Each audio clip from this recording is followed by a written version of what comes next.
lifestyle's been freezing cold like the diamonds in they chain, no lab-grown stones. JimmyBoi, you been baller, sit on the throne. Ain't never sold shit, clone, get your ass on. That bullshit is for the rodeo, it don't belong. Blowing on that donut beat pack from the biggest bone. From K-Town to H-Town, they hold it down. Internationally respected, you see the crowns. Dust Brothers and Theme Kings, we all hustlers. Been ballin' like JimmyBoi was feeding customers. Cold as ice, the block coming cop from us. Realest podcast in the world that can't fuck with us. This lifestyle we live, man, it's cold as ice. We took a chance to fall, now we set the price. This lifestyle we live, man, it's cold as ice. We took a chance to ball, now we setting the price. Let's get it. Yo, what's up, y'all? Welcome, everybody, to another episode of Cold as Ice. We're on video. You already know. Make sure you hit that subscribe button. This is the Cold as Ice podcast. It's your boy, Ben Baller, coming to you live from Hollywood, California. We got my man, Jimmy. Jimmy, holler at them. Y'all know what it is, man. It's Jimmy the Gent, a.k.a. JimmyBoi, formerly known, and I'm out here in Vietnam. So good morning, everybody. We out here live, and I'm lit on that coffee, man, because Vietnam lives off that coffee. I'll tell you that. But tell them where you from, though, dog. Oh, man, you already know, man. I'm from Houston, Texas, man. A-Leaf to be exact. They call it the SWAT, you know what I mean? And, you know, that's what it is. Born and raised, getting paid. H-Town to K-Town, you already know the deal. So yeah, man, look, I want to correct something from last week. I said that we're here to uplift Asian culture, Asian Americans, things like that. I don't want y'all to get fucked up. Not that like I'm alienating anything. My life is as it is. Jimmy's life is as it is. We're going to have a lot of jewelers on here. I did want to kind of shift this more towards luxury type lifestyle talks, aspirational things. But at the same time, this is our lives. We're going to talk about our daily shit, the things that are going on. As you know, he is in Vietnam. I'm in Los Angeles. So with that said, until he gets back, remote is the way. We're doing this in 4K, high definition. But at the same time, I want you guys to understand that, not that we won't get into personal talk and free game. I feel like not by, intention did we avoid the Asian American community. I just feel like this is a platform we can uplift them. And that's really what I meant. So with that said, man, welcome to another episode of Cold as Ice. Definitely. Jimmy, I was actually curious, man. Part of me is hating on you because of my insecurity. Not because I wish I was fat, right? But my Korean is really weak. Uh-huh. It's like a first, second grade level, right? And I say your Vietnamese is probably at a high school level. Or what do you think it is? Yeah, I say high school. Okay, no, I'm up there. But the thing that's crazy is that the Vietnamese culture, especially now being out here in Vietnam, the language stays changing, which is kind of crazy for me. I don't know if it's like that in Korean or what. It is. It changes. Like the words are different. And a prime example, yesterday I was talking to a bunch of the guys at Viet Monster, and they even say like, man, you speak like slang. Because that's how I grew up. My family speaks like Vietnamese slang. So the way they speak proper Vietnamese now here is totally different, but you can still get it, you know what I mean? And still kind of understand it, for sure. You know what's funny is I was playing golf with some Korean guys last week. Shipseki's like, like fuck you, right? Or like shibal. Yeah. Shipseki's like an old term. That's a term you wouldn't say if you were raised in the 80s or 90s, or even definitely not the 2000s, right? You may say shiba lomo, you wouldn't say shipseki. There's things that I even say because I've been saying all my life. So it shows my age. In English, it's kind of like when people say like, oh man, he got swag, he got drip. But right now it's like, nah, man, he trying to rizz her up. Like the whole thing. So it is the same, right? You think about slangs and shit. Real. And Korean language changes a lot. Even the way they say gangster or whatever. And if you say older shit, even an old Korean man out there would be like, what the fuck? Even if it's kind of like newer Korean shit, they would know immediately. So definitely, I was thinking about, I got my girl's Korean. So like, and her Korean's pretty good. Yeah. I hope she's not watching this right now. She'll probably be like, it's really good. It's okay. It's good. I could judge it whether mine's bad or not. If you could learn another language, what would you want to learn? Man, I'm not going to lie. If I could learn one right now on the top of my head, I would love to learn Spanish. I feel like it's very important. You know what I mean? I think Spanish is a very important language. My fans know this. But did you know that I was fluent, completely fluent, as you could be for your age base? That was my first language. Did you know that or no? No, I never knew that, but I want to know what happened.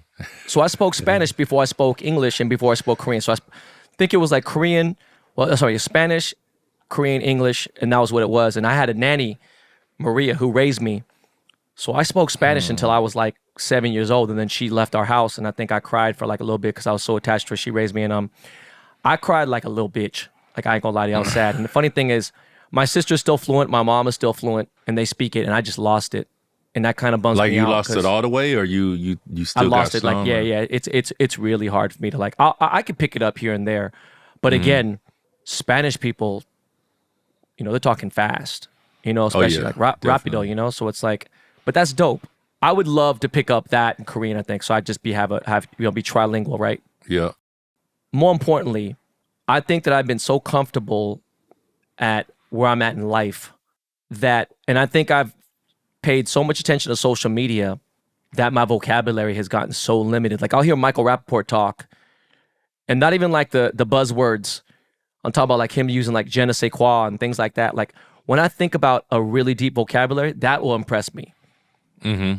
Your Rolls Royce Cullinan is not going to impress me at all whatsoever. Your watch will not impress me. If you got a deep vocabulary and you use it properly, like your actual grammar is A1, that fucked me up. I totally agree. I totally agree with that. I definitely do. And I do want to thank basically growing up in the household that I did, because of my family, especially growing up in A-Leaf, we're the most diverse community in the US. My family made me speak Vietnamese at home. I actually didn't start speaking English until I was like 5 when I started going to school. I'm thankful for that, because I remember I used to complain about it, but now I'm like, just like you say, people with deep vocabularies, people that know how to speak their foreign language is definitely an impression. You know what I mean? I get impressed when I meet people like that. Yeah. It sucks that, my daughter, she understands a little bit. I tried during that time, but I was just so busy. And so her mom didn't really help in that. Same thing with my son, Jimmy. But my youngest, Jackson, bro, like, he understands it fluently. He hates speaking it, and I be firm on him, but he understands it fluently. You know what I mean? So I'm really just trying to get all of them to be like that. Wait up. Vanna's mom don't speak Vietnamese? Bro, she do, but she never spoke it to Vanna, because it's weird. Like, I don't know if you ever noticed this, right? Like, maybe you seen it with I don't know if your sister got kids or not, but you see other parents with their kids, like, they tend to like think that the child might not know the language. And I be getting caught in this situation, even when my older aunts, they come over and help me sometimes at the house. They'll talk to Jackson in English. I'm like, yo, don't forget, he understands Vietnamese. And they'll be like, oh yeah, because I guess it's easier for them to, say it in English because they think they might understand it better. I mean, my niece that's how it always was. Yeah, no, my niece is Jewish. So, they understand Hebrew. And when, they had bat mitzvahs and all that. So I think some people forget that half my family's Jewish. Yeah, I remember that, yeah. Getting into a more serious topic, I want to talk about white privilege, right? Mm-hmm. And of course, it exists in certain ways, right? But you know what? I wanted to think about something that tell me if I'm crazy. White people every year, if not every month, are getting less and less privilege than ever. Like, right now, it's almost like open season to be a white boy or a white girl. You know what I'm saying? Like, you're immediately called a Karen, whatever. It's why, like, I've lived over 50 years. I've seen hip hop become taboo. I've seen it born pretty much. And not necessarily birth, but I mean, like, it was the birth of it happened when I was, barely born. And then I see it grow, but it was still taboo forever. It wasn't until like maybe even late 2000s or even the 2010s where it became pop to where it's just everywhere, where it is now. No, I agree. I totally agree. But then at the same time, I have seen the white population diminish. Like, I don't see as many white people anymore. And it kind of like, I mean, I don't know, you're in Texas, so it's different. But do you know what I'm saying? Like, do you feel like they're getting less and less privilege now? Like, they're getting fucked with more and everything? Or what do you think? I would say it's getting less. Yeah, everyone's becoming a Karen. But it's kind of like, I feel like just with the society now, with the social media and everything's just really touchy. You know what I'm saying? Like, everything's just sensitive, man. Like, you know, just like I was watching my friend Renee Vodka do a stand-up the other day, you know what I mean? And he talks about like growing up, like where your parents will call you retarded and fucking stop being gay, and things like that. Just and they're not saying that because you are. It's just a form of our language. But now, like, if you say something like that, it's like, oh, you're being biased, you're hating on the people and things like that, and it's crazy. You know what I mean? Like, I always said, bro, like, growing up, there wasn't like oh, this person got ADD, ADHD, all this stuff. It's just like you was either retarded or you wasn't. You know what I'm saying? And I had a kid that lived on my street, and when they said he was retarded, like he really couldn't walk right and speak right. You know what I'm saying? Now it's like, yo, a person is retarded. They just can't think the same as me. You know, it's just crazy, No, bro. I'm just saying they're on the spectrum. You know, like back in the day, like if you were retarded, like, you know, bro, you had 2 lunches. You know what I'm saying? Really You had was. You know what I mean? You Like had you 2 was just lunches. like, You're on the like short this, bus you know for what I'm real. saying?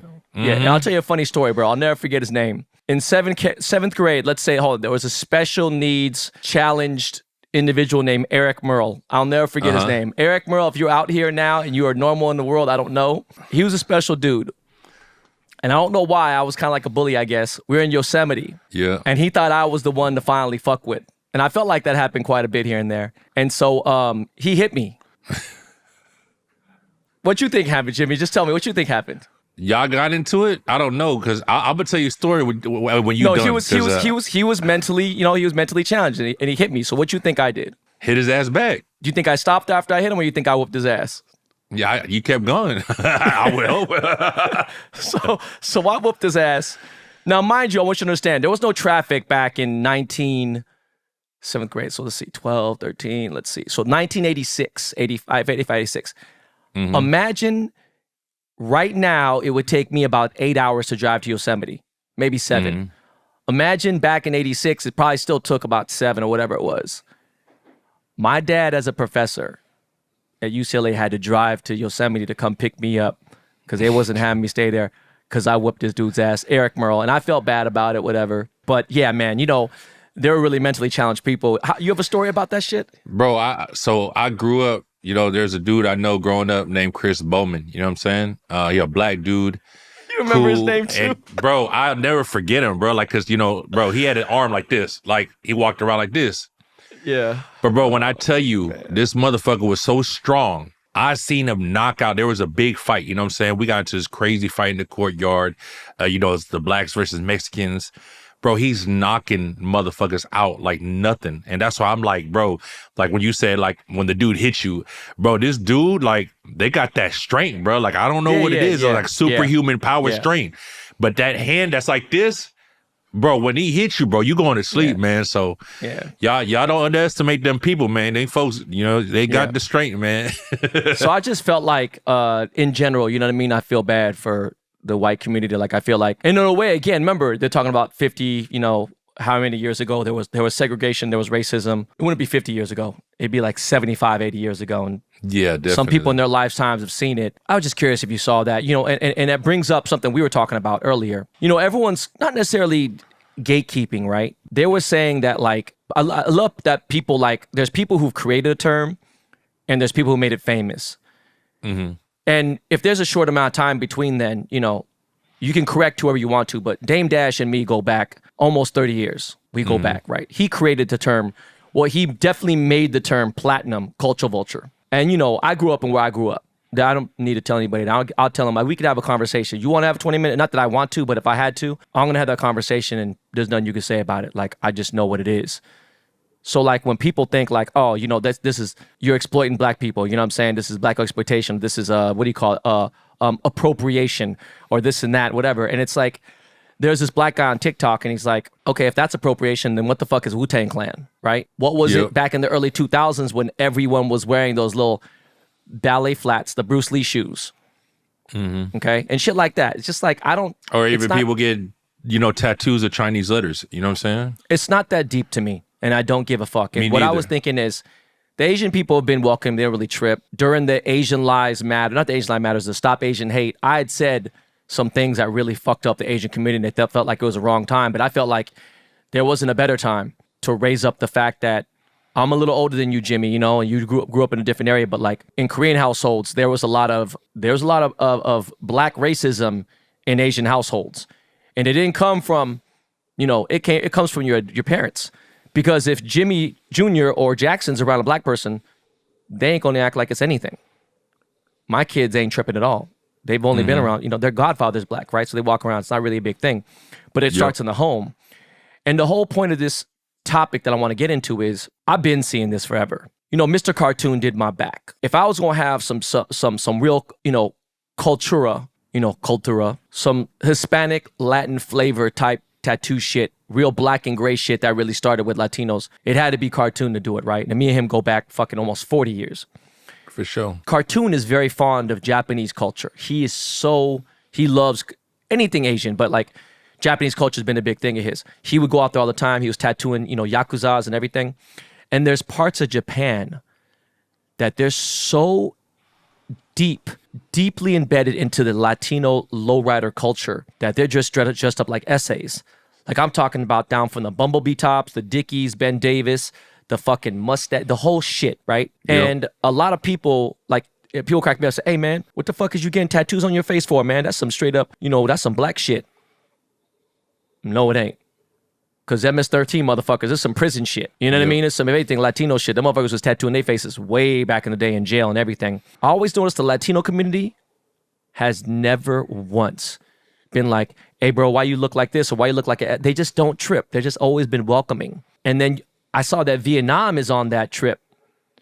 And you showed me that thing outside, right? Motherfuckers is wearing size 50 waist Dickies, tatted all over, whatever. How you feel about that, man? Bro, like, I feel like, number one, I feel like the only people that even bring up like the culture vulture or cultural appropriations are the people that are just bitter and always trying to find something to hate about, you know what I'm saying? Because I feel like, you are a product of your environment, you know what I'm saying? And like for me growing up, you know what I'm saying? Like I grew up in the area, like I said, A-Leaf is the most diverse community in the country, in the US. And me growing up, it was like, I had like a group of friends, like 10 of us, you know what I mean? And like 6 was black, 3 was Asian, 1 was white. We have some Hispanics, but we all dress the same. It wasn't never like, oh, you acting this way or you dressing this way. We all dress the same. That was just our environment. You know what I mean? I feel like the world, the people, they embrace cultures. You know what I mean? Like you said, like, in Japan and Mr. Cartoon going over there. And like I said, even here, I brought up to you, like, there's a group of guys out here and they love the Latino culture. You know what I mean? I don't know exactly the term they call themselves, but I've seen a lot of their shirts. It says like Viet Vatos or, just Asian Barrio, stuff like that. But they really love the lowrider culture. They fully tatted up. I'm talking about face, head, body, you know what I mean? They even got like lowrider cars, and motorcycles out here, bro. Even and, the bicycles, dog. Yeah, they even got the bikes, bro. And like, I'm talking about full blast, bro, like everything. And they really embrace and love this culture, you know what I mean? And like the main tattoo artist dude I met, his name is Tao, and they're called Viet Monster out here. But bro, they just love the culture. He's never been to America, but he knows everything about it. He's telling me like 10 years ago, he was just online searching more of it, just learning more of it, and, started tattooing and doing things. And bro, it's like, it's a beautiful thing to me, honestly, because, I feel like in the world we live in, bro, like the day we die, we won't even know everything. We don't know what's going on the other side of the world. So me being over here and every year I come back over here just to embrace, even learn more about my culture, before I was even born. And to see where it's going now, like it's just a beautiful thing to see. Like did they embrace you? Did they treat you cool? Oh yeah, they embraced you. The crazy thing was, as soon as I got out the car, one of them recognized me. Like he's like, "Yo, I've been listening to your music since back in the day, and I ain't rapping over 10 years, bro." So it was crazy, you know what I mean? And we just started talking back and forth, and a lot of them just knew me from my rapper days, bro. Like not even as, the jeweler and doing everything I'm doing now. So it was cool, bro, because it's like, they embrace, what's going on the other side of the world, and they're always keeping up with what's going on and seeing what's going on in America. You know what I mean? And I feel like America is just full of different cultures, bro, that are mixed together. And, I feel like the real people that are really embracing it and really just, adding what I call it, adding their twist to it, or just adding their, I don't want to say donation, but like adding their own, basically their own way into the culture. Yeah. You know what I mean? Like the culture is going to continually shift. And if we all accept it and not hate on it, I feel like it only get better. You know what I'm saying? Like you said, even with rap culture, you know what I'm saying? So yeah, I definitely feel like it's amazing, bro. Like for me to see that, I love it. And, I've seen their thing for the last year or two before I even met them. You know what I mean? So to see them continuing to move forward and push it, and, I'm sure a lot of people here, because they're still old fashioned a lot here. You know what I mean? So I'm sure like a lot of people didn't embrace it or look at them a certain way, but they continue to put their heart into it and keep doing their thing. And bro, like yesterday, I was there for like 6 hours because my aunt got tatted. I'm actually gonna come back there in 2 days and have Tao tat me, bro. They popping, bro. They got people in and out that they got that trap jumping, bro. They do haircuts there, and you see my haircut, man. Shout out to the homie bro. Like Ben just said, my haircut look better than my barber in Houston. Shit, but I'm gonna keep it fresh, a buck, bro. Yeah, hey, but you know what though, dog? They got your hairline all the way fuck up to here, bro. Your shit look like you got the 1965 John F. Kennedy fucking Continental. You got the suicide doors it and ain't everything. that bad. Come on, I need to go back to Istanbul. I need to go back to Turkey then. You know what I'm saying? You know what's crazy, bro? Is them Turkey people hit me up. I was thinking about it, but I ain't going to Turkey, dog. They gotta have a motherfucker out here that do that shit. No, bro. I'm telling you, you should go to the place I went to. They're official, bro. You went to Turkey? Yeah, I went to Turkey. Oh yeah, no. These people hit me up. I think they whatever, dog. We ain't gonna talk about motherfucking hairlines. We're just letting you know you a bitch. Anyways, dog. On some personal shit, bro. What's going on out there? Like, what are the? I know you got a girl. I got a girl. I'm not tripping, but I mean, what are the girls like out there? You seen some pretty girls out there or no? Man, I seen some, but you know, bro, like it's crazy because like you know the K-pop culture is big, bro. It's crazy. Yeah. So I'm not gonna lie, bro. Like all the girls here look like they K-pop girls, bro. Like they going for the pale skin. They getting their nose. I just bumped into a girl at Circle K with the bandages on her nose still. You know what I'm saying? Like they, you know, so there are, you know, like I just got back from Da Nang, which is like, they call it like the South Beach of Vietnam. I know. And where like, you at right now then? There's still some, right now I'm back in Ho Chi Minh City, Saigon. Okay. You know what I mean? But I was here, we went out there. Are you going to go to Nha Trang? You going to go see TK or no? No. TK is actually in Ho Chi Minh City. I'm supposed to meet up with him tonight. So, oh, dope. I went to Nha Trang last year. You know what I'm saying? I definitely will. You know what I mean? But the women out here, you know, like they're still the old fashioned, you know, country looking women that are, you know, they're amazing. It's a beautiful, beautiful world. You know what I mean? It's amazing out here. Is anything exciting going on in your life right now? Is anything special happening in the last week? Nah, bro. I'm just, you know, embracing, you know, the vacation here. Like, you know, every year I come here, I bring 9 of my aunts and uncles, you know what I mean? They're all 70 plus. I really just bring them out here and we just really go around and just, we don't do no clubbing and stuff at night. We really just be going around sightseeing and, you know, taking them back to where they grew up and where they were born, hearing their stories. So it's beautiful, bro, you know, to just really, like I said, even gain knowledge from times before I was even born, you know what I mean? So it's just really cool, you know what I mean? Just kicking it back, you know what I'm saying? My girl was here. She just left, went back to Houston because she got to go to work. You know, I'm just embracing the time, bro, just really enjoying, you know, the last couple months, you know, I've been having, you know, my issues and stuff. So coming out here is more just really relaxing and getting my mind together, bro. You know, just come back and just go harder, man. Just fulfilling my own destiny, you know? That's good, man. You know, I thought about it too. It's funny because, you know, you go through your healing process and I felt like I waited a year before I even thought about dating anybody. And I had no intentions in any which way. Yeah. And she had gone through, it had been a long time since she was in a relationship. And then she had took like 6 or 7 months off. So I think the timing was right. But I also think like that's right that you should, you know, be where you are. But in some more exciting news, I got offered a part in a TV show. I don't know if it's a reoccurring part, but it's an actual part. You know what I'm saying? It's a speaking role in a big show with 2 A-list celebrities. And I was kind of actually taken back. Like, okay, the fact that I was even on their fucking radar is amazing. This could lead to something else. I can't say too much because I had to sign an NDA. Yeah. But that's popping. That's tight. Congratulations on that, bro. No, thank you, bro. You I was play thinking like an about old dude in a convenience store or something, or washateria? I can't. I wish I could talk about the script, man. I can't. Nah, for you know, sure. I was thinking about something, right? And my girl's younger than me, obviously. What's the age difference between you and your girl? Me and my girl, if you don't 10 mind me years. saying.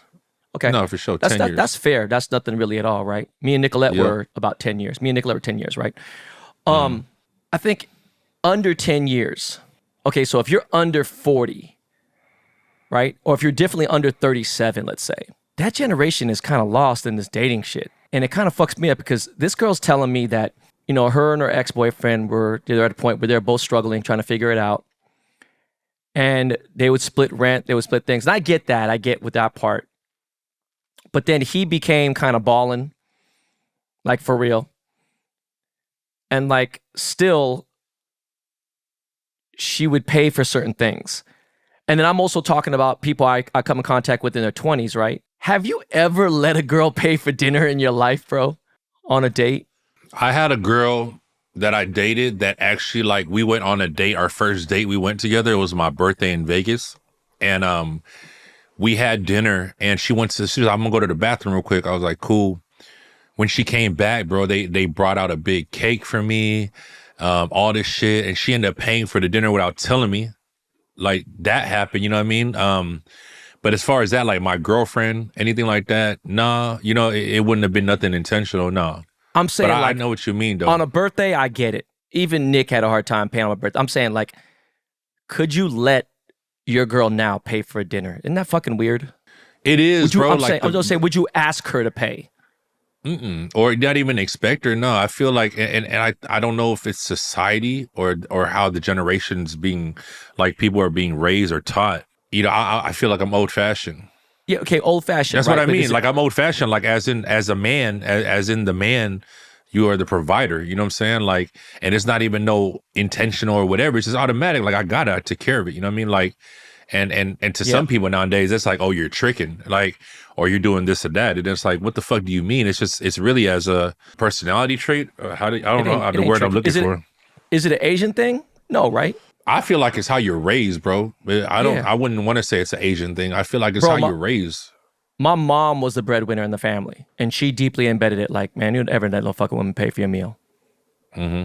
One of my girl's friends makes really good money. Yep. She makes a 6-figure salary, whatever. And even she's having a hard time dating a dude because, you know, whatever. And I said, I don't think you should date a dude who makes less than you personally. But I remember talking to my therapist, and she was like, all right, well, would you have a problem dating a girl who made more than you? And I said, no. And she's like, because I know you so well, I believe you. And I was like, well, why? She goes, well, you make a lot of money. So if a girl made a lot of money, it just, at that point, you guys could attain a certain lifestyle. Would it really matter? It wouldn't fuck with me. Would you date a girl who made more money than you? Yeah, I would, you know, and that's the crazy thing, because I went through a phase where my therapist was like, you maybe need to start seeing like a girl that's like a CEO or a boss, like kind of a girl making the same amount of money as me or more. What I learned from my therapist after that was, like, basically it wasn't needing to find a woman that like made more money than me, but a woman that I respected. And as in respected, as in not as in them making more money than me, but just them as a person, on how they carry themselves and how they love themselves. You know what I'm saying? Okay. So I think that's the biggest thing, like finding someone that you can match that same energy as far as like caring and loving and taking care of yourself. You know what I mean? Yeah. No, for sure. I feel like that's a very important thing. Now, Ben, I got to ask you a question, right? Now that you're dating again, would you consider having more kids? Damn. Awkward silence. You know what's funny, bro, is when Kyle was born, if our second kid would have been a girl, we wouldn't have had 3 kids. But Nicolette swears, no, I wanted to have a full family. I wanted to have 3 kids and everything. And I didn't want to have a 3rd kid. Of course, she's changed my life. Like, that's the apple of my eye. That's my heart for real. I think she's softened me up. Having a daughter, you know, you're lucky you had one first, but I'm saying, like, that's just something that just, like, it changed me as a man, and even how I respect women, how I look at women. It hasn't changed my values about being an alpha male, but I was very adamant about I'm not having no fucking kids. In fact, I was supposed to get a vasectomy like 2 years ago. And I just can't go through the pain, and I know it's gotten a lot better. One of my boys went through it. A few of my boys went through it, and they told me, it's like, one of my boys, rest in peace, my cousin Rex, he couldn't do shit for like a month. He said it was the worst pain on his dick and everything. I was like, bro, there's pain I can deal with anywhere else. So you could tattoo my eyeball, but the dick, you know, that's where. So I was supposed to get a vasectomy 2 years ago, and that was like another thing. I think also after that, there was some postpartum that my wife had went through. So you hit me with this question now, and no cap, I got to come 100 with it. And it's crazy because I feel like I should have this conversation with my ex, right, and tell her, but bro, I don't want to put a ceiling. You know, I feel like if I put a ceiling on something, it kind of makes a relationship doomed in a certain way. And I was looking at a certain thing, like I don't really mind if a girl has kids or whatever else. How could I judge them if I have kids too, right? Yeah. So like part of me is like, I wasn't planning on it, but I'm not going to stop that because I also, you know, now that I've gotten definitely more serious with my girl now, and it could last another 2 months, it could last another year, it could end in a couple months, I don't know. but I don't want her to feel uncomfortable because I know she wanted a family, and I felt like, now multiple kids, I don't know about that. You know what I'm saying? But if there was like another kid, I think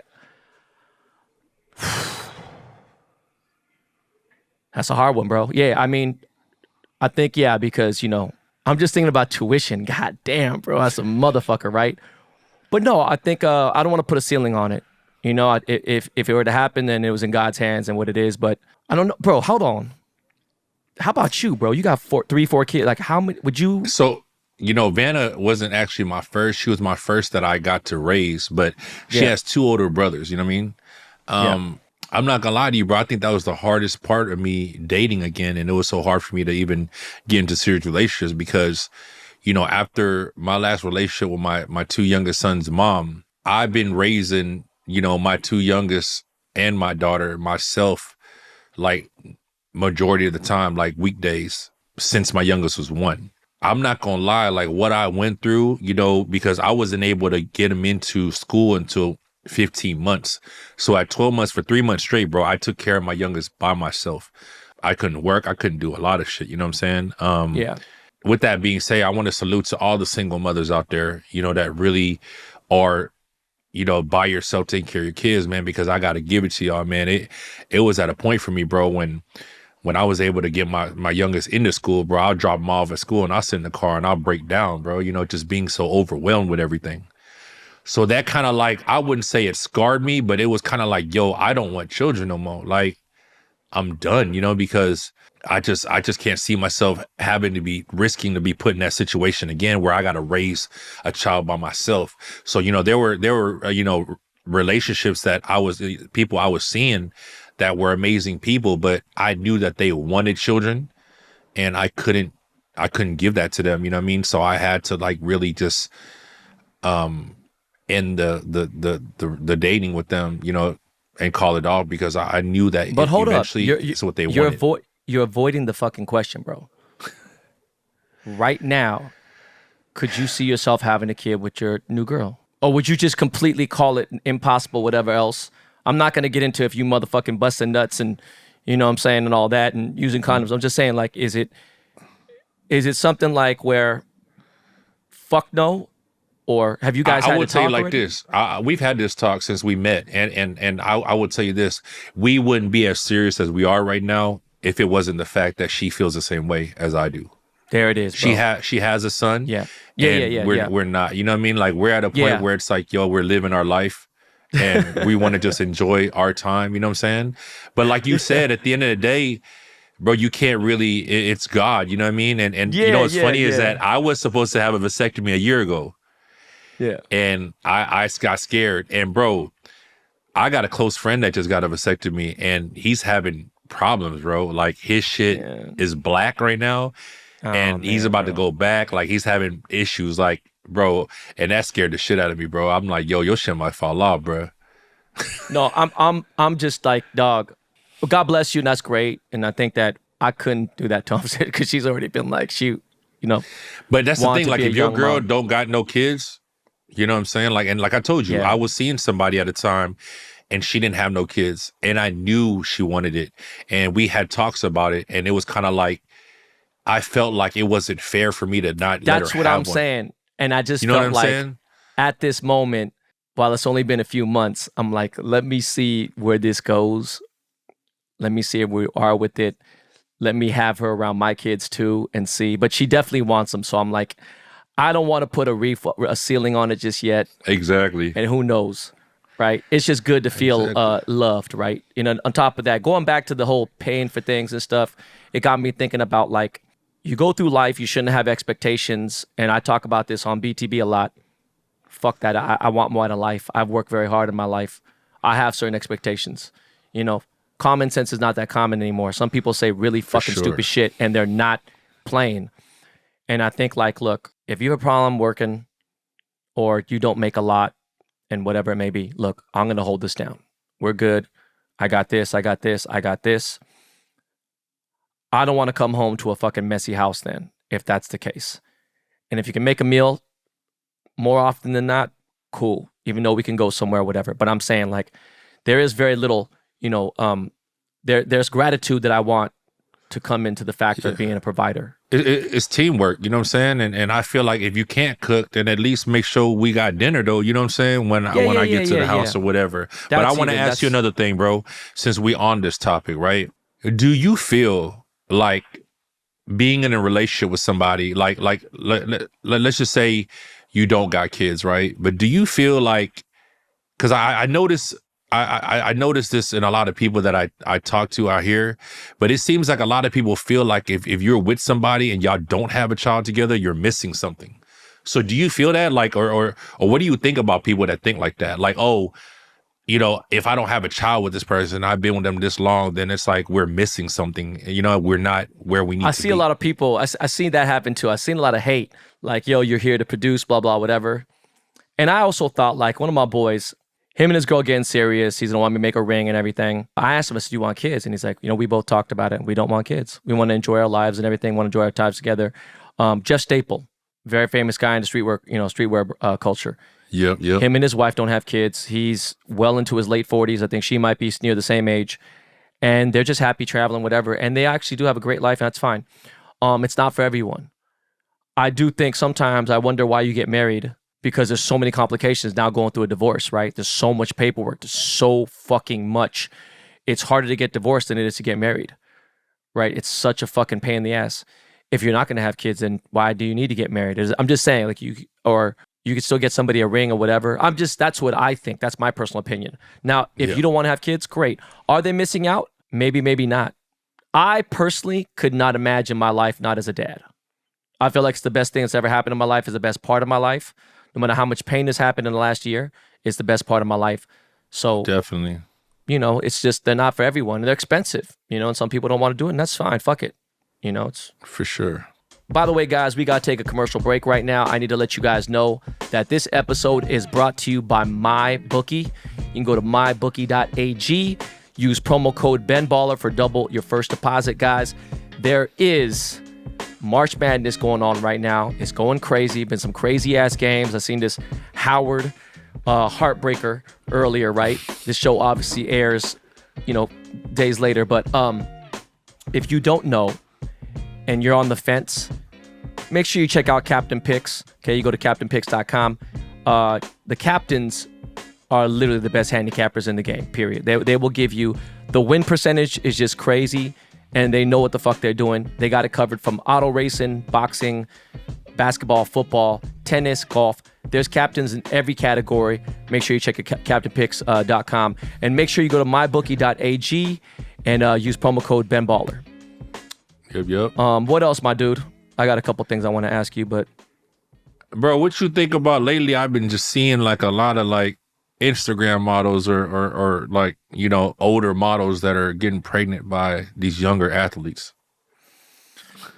Oh man, because it's like, it ain't just one, it's a couple. You know what I'm saying? You know, the two that are really most popular, I happen to be friends with both of them. Mm-hmm. Oof. Talk about not wanting to go viral and not use my shit, right? Drea is, we've had our ups and downs. I think, by the way, and I don't give a fuck. I think, and I actually never asked you this before, but Jimmy, I could, bro, I'm not gay and I don't care, but I have no problem telling another person. I could say like, all right, David Beckham's a handsome dude. Yeah, for sure. I could tell somebody if they got their shit together, they fly, they outfit, all right, you know, whatever. I have no problem telling somebody they're good looking, they're handsome, another man, right? With that said, Drea, I have to say, is probably one of the prettiest girls that I know in my life. She is no joke, absolutely beautiful, head to toe. I admit, definitely. Her son, you could Google her son's name. I'm not gonna bring him up. Cool dude. I made him a chain. You know, he's in college. He's the same age as Jalen Green, so it's. I actually wished her well. I said, congrats. You know, fuck it. It is what it is. Now, everyone's saying, well, you know, she's chasing that $200 million contract, whatever the fuck reason it is. It's none of my business. It's a little awkward because her son's the same age. That's where, you know, his stepdad is the same age as him. That's where I feel like you maybe set up your son for a little bit of weird shit. I don't know. It's not for me. Okay. And again, that's like me dating someone who's 75. So, you know, it's a little, no shit, even more than that actually, right? I don't know how you feel about it. It's just crazy. I didn't even know she had a son that was in college, that they're the same age. So that's wild. Like I guess to her it's chasing the bag, you know what I mean? Just what do they call it? Securing the bag, you know what I mean? But I ain't gonna lie, yeah, she's beautiful. You know what I mean? I met her. I know once or I know a twice. girl who's very popular. She has a kid with 2 different rappers. And now she's getting a kid with the NFL player, and and I was gonna hit her up. We talk here and there. She's beautiful too, drop dead gorgeous. And it's like, damn, 3 baby daddies, just kind of crazy, But like, again, man, I don't know, bro. I just feel like let that be for them. I think that there has to be more influence from us to not give your kids any confusion. You can't choose who you love. I do understand that, but like, Yeah. damn, man, like, fuck. It's that's a tough one, bro. Let's get into something less trouble. Actually, no, this is gonna get us in trouble too. When's the last time you saw a chain, like a piece of custom jewelry that made you say, okay, that shit is hard?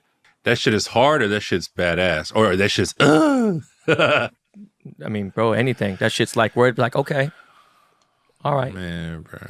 I'm gonna keep it 100 with you, bro. So like, I already think that you're leaning towards where I'm going at with it, but you tell me. I'm gonna let you answer that, bro. To be honest with you. It's watered down, fam. I ain't seen shit. Nothing to come around my fucking timeline. There ain't shit. I ain't seen nobody shit that made me be like, oh my God. I think Alex Moss did make something not that long ago. It was nothing for me to remember now. But at the time, I was like, okay, he's trying. I feel like he's at least trying. Mm-hmm. I got some shit in the works to fuck with some people. But yeah, I mean, like Travis Scott did a collaboration with Audemars. And I think that personally, it's such a brand with such long tradition, and I get maybe they don't need to dip into hip hop at all whatsoever. You become stronger when you avoid it, to be honest with you. You stay to your core brand values. And I saw the watch, and I think the detail was great. I don't think that was necessarily something that he did. I think they just went into it, and the boxing, everything was good. And I'm not a big fan of the color brown. I don't fuck with the color brown. It's not really my thing. Yeah.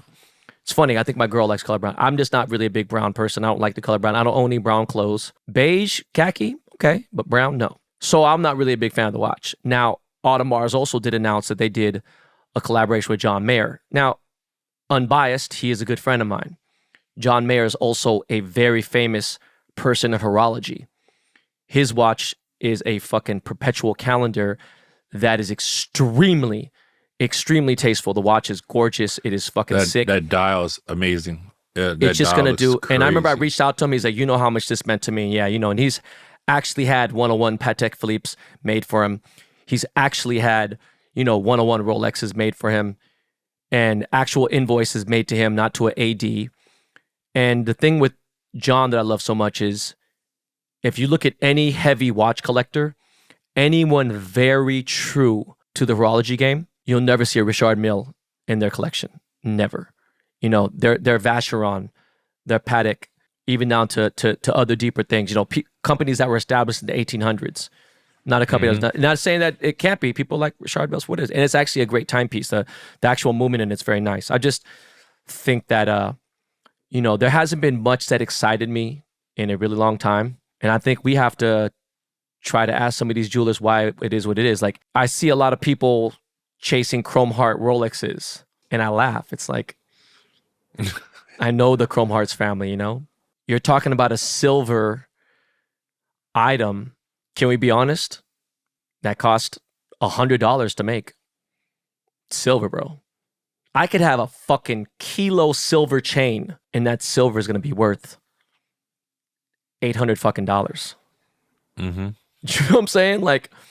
So the fact that trend is out there and these people are chasing after that, I think it's kind of funny. And it's funny that I know you're out there more than I am. So you're looking at Joe the Jeweler's pages and I just don't see shit that excites me at all whatsoever. I feel like it's all about hype right now. You know what I mean? Like anything that a bunch of people hype up, everybody's just jumping on that. They're just going towards that. You know what I mean? Like the rarity of Chrome Hearts and everything is what's causing people to want it more just because of how rare it is. Not even looking deeper into it and things like that. But I feel like with jewelers, there's so many fakes, Yeah, and I feel like that's what, and also, that's what's going to cause it because of the rarity of it. Speaking on like Travis, you know what I mean? Like, man, I feel like he has a hell of a PR team. You know what I'm saying? Like, he's doing all kinds of collaborations and doing things like that. Like, it's crazy. You know what I mean? Like, the watch, I'm not gonna lie, there wasn't nothing about the watch that made me feel like, oh, I would want that. When I looked at the John Mayer, I'm like, yo, that thing with that dial is just a crazy, you know? But even more, the watch he chose compared to what Travis had chose, you know, the choice and whatever. But exactly. You know, look, man, until then, I keep it subtle. Is there anything else you want to talk about? So I'm gonna wrap the show up. No, not really, man. But like, you know, I just want to add just with the state of jury. I feel like a lot of people are just maybe trying too hard. I always said, you know, pushing the envelope is an amazing thing. But some people they're just doing too much crazy stuff. And I feel like just trying to make something more of overall quality and even something that's quality always over quantity. I decided to put out 4 or 5 pieces a year 5 years ago, 6 years ago. I decided to say, look, I'm going to do 5 pieces a year. I don't need to do a bunch of other pieces. That doesn't mean that we're not doing stuff at IF & Co., but I just feel like that's what I was. I do want to say this. When you scroll Instagram, you scroll TikTok, you scroll social media, understand everyone's algorithms are fucked up, and they've been fucked up, okay? The fact that me and Jimmy or anybody has to say something bad about something or controversial or do the algorithm cheats to gain engagement, what they would call engagement farming, it's pretty lame. May do it to get people's attention so that my videos get shown to more people and they don't see it 5 days later or whatever. Because I see videos on my timeline that are literally like 2 weeks, 3 weeks old, and it's like, what the fuck is the point at that time? You know, they want you to make timeless content, but it's like you can invite somebody to a party and, oh shit, I didn't know that party was coming, and it's just fucking dumb, you know. But I want to say this to you guys. A lot of times, I think people don't understand why I like a picture. I don't think you have a problem with this, Jimmy, and I will tell you if I did, and it's not a big deal. But for everyone listening, everyone watching this right now, I like a picture from people I follow. It might even be a picture I don't even really give a fuck about. I might not even necessarily pay attention to certain things because I'm following you for a reason. Now, with that said, when I like a picture, it helps your algorithm and my algorithm. So now all the people that I follow will maybe see your page, that they don't follow you, if they do pay attention to an Explore page or whatever. When you look at my Explore page, it's pretty obvious. You're going to see a lot of golf. You're going to see some travel. You're going to see animals like bears and dogs. You're going to see cars. And to be honest, you might see some models here and there randomly because of my girl or whatever it may be. But it's mostly golf and stuff, right? And I am doing that to flood other people's pages and certain things, right? And there are followers out there, especially my subscribers. They're so heavy into liking pictures and stuff, but that's why I do like it. And I want to make you guys understand that I might have 8,000 or 6,000 likes on a post and not have 100,000 anymore, or 200 like I do on some things, unless it is jewelry, my core audience. But I want you to understand that I have 8 million fucking people, impressions watching my page. So the lurkers are out there. In fact, someone just sent me a message the other day off a show I recorded 2 episodes ago. I think it was the final episode of BTB. And they're DMing the shit and whatever, and they're showing other people. And when I look at how many times it was shared, then I really see it.